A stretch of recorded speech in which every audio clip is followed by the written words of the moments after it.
sing pinter anggene milah lan amilih piye menjawab tantangan zaman wayangan tetep berbobot tetep bermakna namun orang awam bisa menyayanginya. Aja kuwatir lek saiki bocah pedalangan ki welah jos-jos tenan kabeh. Sabetan renek sing ngelek apik kabeh. Keprakane walah diar ngene sing jenenge kotak iso mubeng seser kae. Ayo.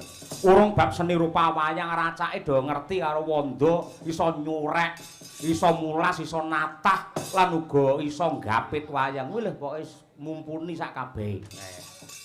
Wis ngibarate apa iki jenenge ban ki wis atos mung kare nyurung. Lah nyurunge nganggo apa? Ya kuwi siji srawung, loro ya nganggo prihatin. Piye carane prihatin? Lan uga pamane pacaran aja mung grudak-gruduk yen pancen arep dipek bojo tenan, bener-bener golek bojo sing pengawak wahyune katentreman. Lah kuwi.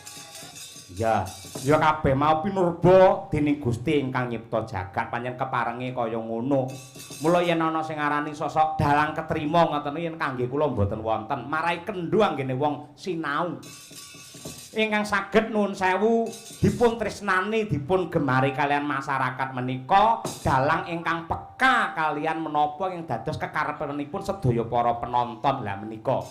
Penonton kalian penanggap menika kados pundi kersanipun monggo dipun dherekaken ngeli ning aja nganti keli.